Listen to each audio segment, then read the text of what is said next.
Hey everybody. So, how's everybody doing so far? How's everybody doing today? Okay, this is Mr. Haig at Mr. Haig's Class Podcast, and I certainly appreciate you coming aboard, especially in today's episode. Now, today's episode is a little bit serious.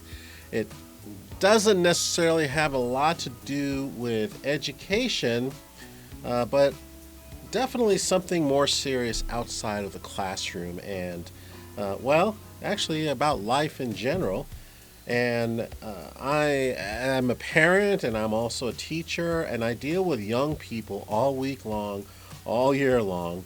And this is a very important and serious problem that we are facing as a society, and especially here in California and around the country.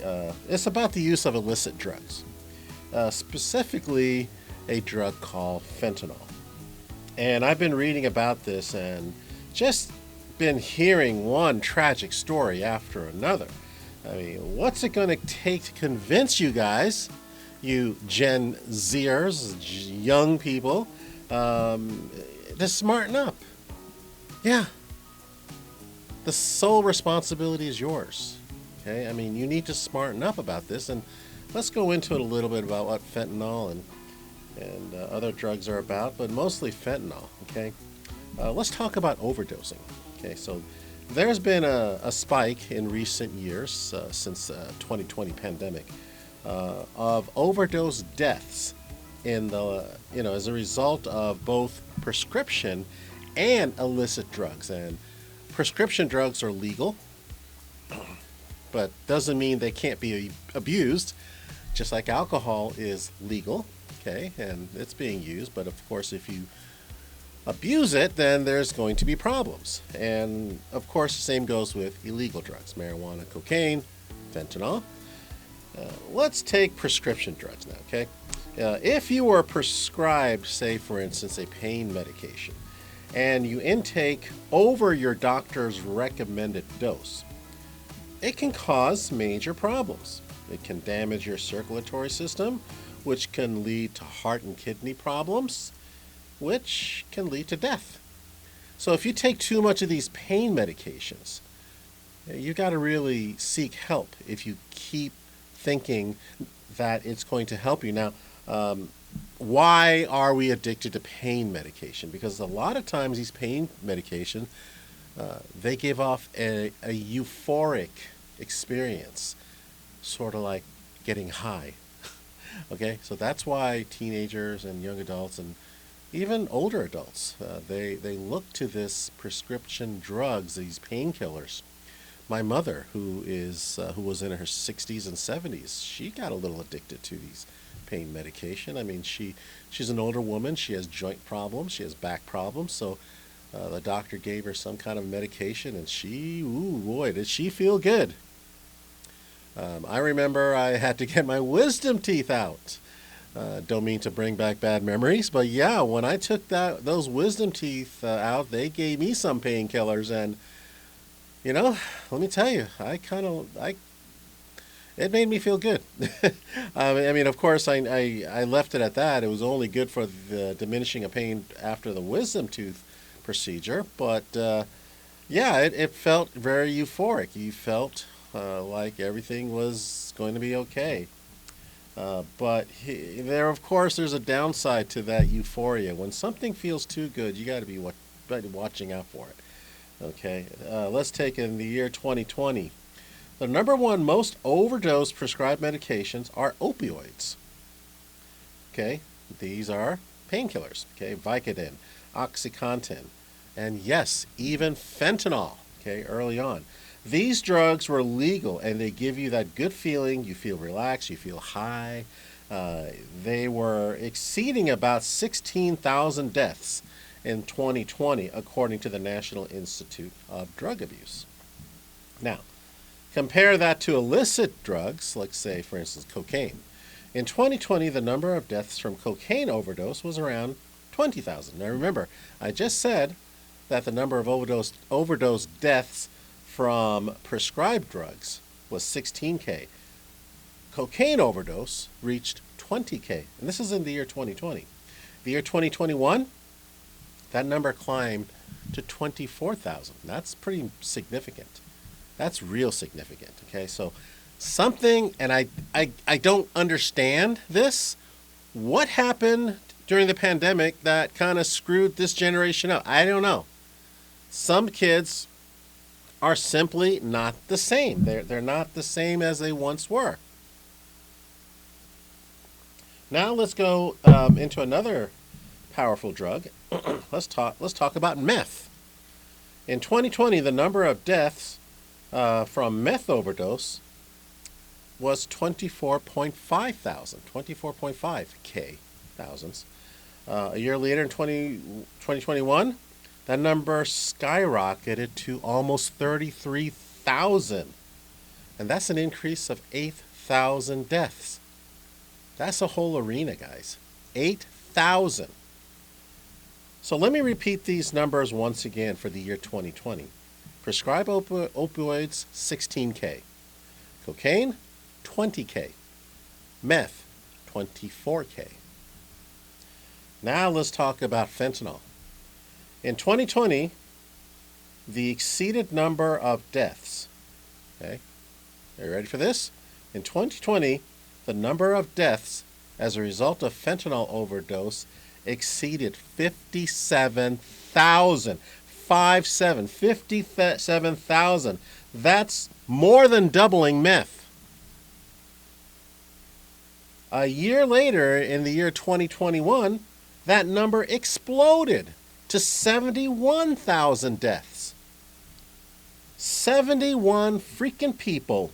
Envision a crowd in a major stadium like SoFi Stadium. Imagine that amount, okay? Yankee Stadium. That's the number of people that died. If that isn't significant enough, I don't know what is. And and there's so little info about fentanyl addiction. But let's look at the history of fentanyl first. It's synthetically produced pain reliever. Okay, a few years ago, fentanyl was basically used by the medical establishment to help relieve pain for post-cancer patients. Okay, post-surgery, let's say back in the 90s, and even going into the year 2000, okay, it's not uncommon for people to feel an enormous amount of pain after surgery. Okay, fentanyl was one of the control substances that doctors used to relieve pain. Okay, fair enough. Okay, that was a good use for fentanyl. Now, in today's world, the surgeries are done pretty much robotically. My surgery was done using what is known as the Da Vinci robot, okay, which is less invasive. In other words, it doesn't cut right in. You don't have a doctor doing, looking over the body and cutting whatever needs to be taken care of. Now it's done by a robot, and the doctor is somewhere on the side using a joystick to control the robot, And pretty much the patient would go, have surgery, and leave at the end of that day. And that really ticked me off when I had to do that, because I had my surgery, went to the recovery room, and then they say, "How you feeling?" I'm like, "Oh, I'm fine. I'm a little groggy." "Oh, okay. Well, we need the bed. You got to go." What the heck? Are you serious? Can I stay the night? It's like, no. You're fine. It doesn't seem like there's anything problem. Your surgery went really well. So yeah, as soon as you get dressed, we gotta take you outside. Okay. But anyways, we can talk about medical procedures, but that's a different podcast. But patients express that they experience a great deal of euphoria. So the drug lords, of course, those drug lords found a way to make a profit off of it. And fentanyl now turned into an illicit drug. Fentanyl became a street drug. And it's 50 times stronger than heroin, 100 times stronger than morphine. All right. It's all about that euphoria, baby. You gotta feel good. You can be drowsy, you can be nauseous, you can be confused, you can get high.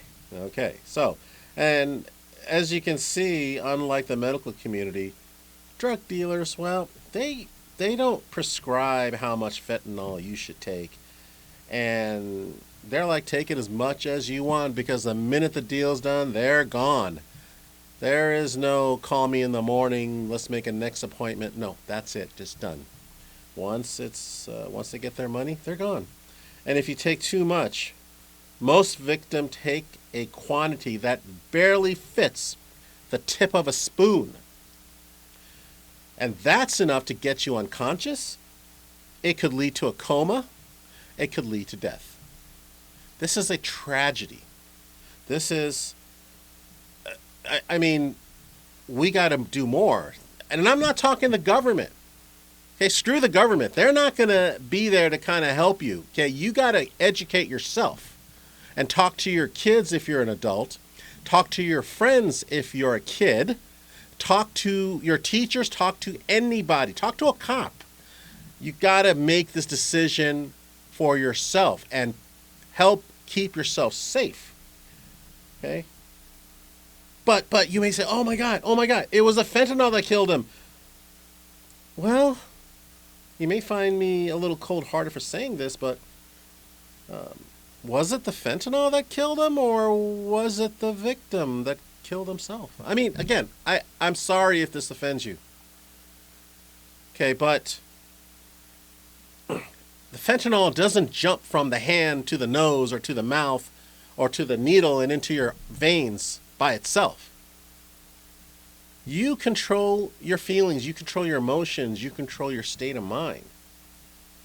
Okay, and again, taking drugs is a choice.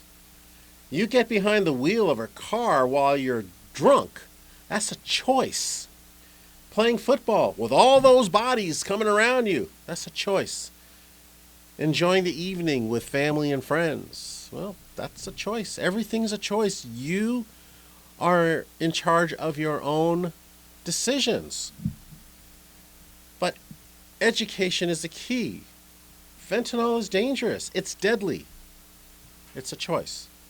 So you have the power to say yes or no. Again, I don't know of any people that was held against their will and forced to take an illicit drug in general. Even a doctor can't force you to take a prescribed drug. Look, I'm a teacher. Okay, I'm a teacher, and I'm also a parent. I care deeply for young people. I made it my life's mission to try to help the younger generations live the best life possible. That's why I became a teacher. Okay? Fentanyl is spreading across the country like rabbits. It's easy to get, it's cheap, it's easy to hide. It can be blended in with other drugs like marijuana, heroin, and cocaine, and most of these deaths were a result of people thinking this is a substitute for OxyContin or some sort of pain-killing drug that's legal, or Vicodin maybe. You can inject it, you can snort it, you can swallow it without even knowing that a drink or a simple cookie has been laced with fentanyl. That's right. You can have a piece of cookie and you're surrounded by friends and you're at a party, you don't know what's inside that cookie. Never ever do that. Okay? You never want to do that. So when someone offers you that cookie, you better think twice. I personally would not do that anymore. Let's look at some famous people who took fentanyl because they thought that it would help them. Tom Petty, okay, the famous rock star who's in the Hall of Fame, had severe hip pain, took an overdose of fentanyl. He later had a cardiac arrest and died. Okay, and then there was Prince. Okay, another person. He had a lot of pain. I mean, for years and years and years, he's dancing, he's moving, he's doing his concert thing on stage. That can take a toll on a body. I mean, he overdosed on fentanyl and died. But aside from celebrities, here are a couple of more stories, okay? A 14-year-old high school student orders what he thought was OxyContin from Snapchat. Oh, you can probably tell where this is going. Well, it wasn't OxyContin. It was fentanyl. Died. A 23-year-old student went to someone, a non-medical person, who said he knew how to help her with her depression. What a guy. What a nice person, huh? She thought she was getting one kind of a drug, instead, it was fentanyl. They did an autopsy on another kid and found the following in his system: cocaine, marijuana, and alcohol. And so that person was partying, but that didn't kill him. That's right. The cocaine, the marijuana, and alcohol didn't kill him. Fentanyl did. Fentanyl was mixed in with the cocaine. And at Prince George County, Maryland, 3 middle schoolers died from the overdose of fentanyl. A 10-month old, had a cardiac arrest.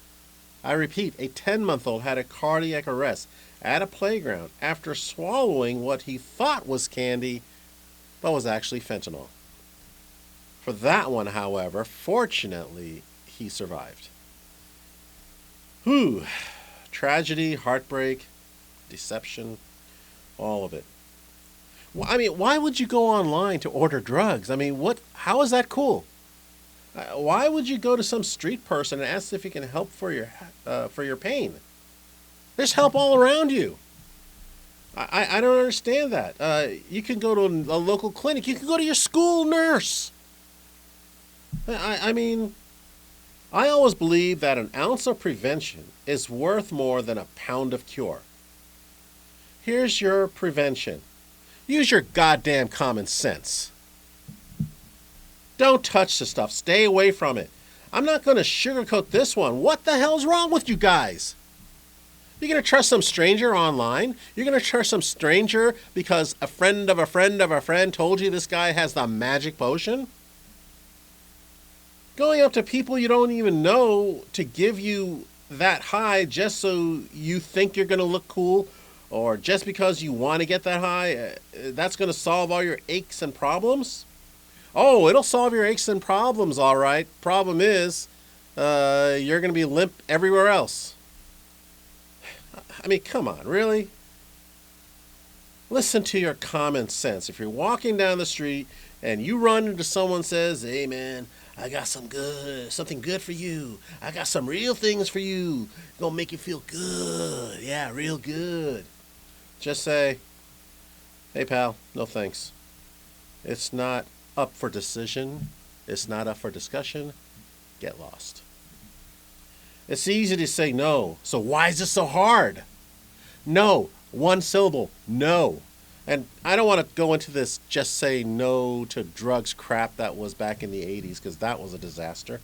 But I'm just saying that because what they wanted to do with a just say no thing was target one particular population or one particular, like everybody. No. Saying no is an individual thing. It's individual. You say no. Don't worry about other people saying no. You worry about you. Okay? You know, I have salespeople coming, knocking on my door all the time. "Hey, man, I know I got this great little cable TV package. Here, you're going to enjoy watching all the shows you can. You got HBO, Showtime, ESPN, the Oprah channel. Yeah, great. Ooh, Oprah, yay." No. If I need you, I'll call you. "You got a business card?" "Oh, no, man, no business cards. We just kind of we develop personal relationships, Okay, bye. No. Okay, you don't have a way for me contacting you. I don't do business, okay? So please just get off my property. It just takes a little bit of guts and a lot of common sense, and it doesn't take much guts to say no. Take care of yourself. Take care of your family. Care about your friends. Care about your future. Care about your future family. One day you might have a spouse and some kids. You might have other friends, and there'll be other people who depend on your existence in this planet. Fentanyl is a chemical. If you took chemistry, you'll know what chemicals do. Chemicals have reactions. It changes you, changes your body, changes your mind. An aspirin is a chemical. It will cure you of a headache. Fentanyl is a chemical. It will kill you and remove you from all your headaches. And ordering drugs. This one kills me. Ordering drugs from Snapchat? Are you? God, what the heck? You really? I mean, come on, parents. Get involved with your kids' lives. And this is, as a teacher, I see this a lot. And again, I work as much as I possibly with parents as much as possible. But, it's not uncommon for me when kids kind of just wander off and float around in this world, and wherever they land, and a little guidance would be good. And I try to do that. But as adults, grown adults, who've lived life, who've seen pain, who've seen struggle, who's witnessed a lot of stuff in the news and or right before our eyes, and of course, kids may see it on social media, but parents and adults, you got to get involved with your kids' life. If you're on social media, you're on social media. If they're on Facebook, you're on Facebook. And not only that, friend them and follow them. If they're on Instagram, you get on Instagram and follow them. And you tell your kids that if they don't allow you to follow them on their social media accounts, they cannot have a social media account. Simple. I tell that to my son all the time, and he gets embarrassed. He asks me not to comment. Okay, I won't comment on your feed. But you better darn well know that I'm going to read who's writing back at you. He'll complain that I'm being too controlling. Yeah, I am. Why? Because I love you. Because I value your life more than my own. Because losing you, I couldn't live anymore if that happened. Your life is worth more to me than any drug dealer, any drug. If you are in pain, talk to me, and together we'll solve it. Teenagers, young adults, common sense. If you find yourself holding a drug in your hand like a marijuana stick or a bag of cocaine, go to the nearest toilet and flush it down. Before you flush down your life. Do you have to report drug dealers on the street to the local police? Do you really got to do that? Feeling embarrassed, or you don't want to be a snitch, as the Gen Z are so embarrassed. You don't want to be a snitch, or maybe you don't want your life to be in trouble. No, you don't have to report drug dealers. You don't have to report street dealers. No, just avoid them. Have nothing to do with them. If you see them, turn around, walk the other way, or cross the street.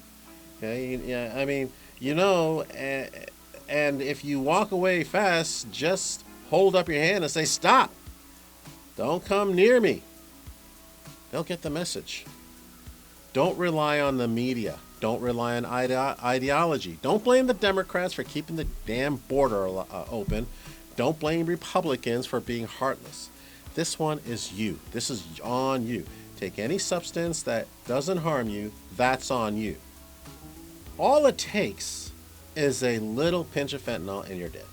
Doesn't matter if the hospital is 2 miles away or 2 feet away. You're dead right there. And I do support the government categorizing fentanyl as a weapon of mass destruction. I really believe that the next serial killer is not going to be one that uses a gun or a knife. He probably will use fentanyl. I mean, this is really bad. This drug kills you, it kills your family, it kills your future, it kills future people. Yeah, I can go on and repeating myself on and on about using your common sense, but there's more at stake than you can wave a stick at. I want you to have a future. I want to get old and see people around me create a better world that I hope one day will happen, but that's in your hands. Gen Z, Gen Alpha, Millennials, the world is in your hands, okay? And I'm hoping that you hear this message, okay? This world is crazy with what's happening right now. I mean, here I am in June 2nd, 2024. There's wars, there's crime, everything is going up, the price of gas. I mean, please make this world a better place. That's what my message is. So, well, that's the show. Follow me at Mr. Haig's Class. I'm on various social medias like Instagram and Facebook. Or send me an email at mrhaigsclass@gmail. That's mrhaigsclass@gmail. All right. Wishing you the very best. Stay safe.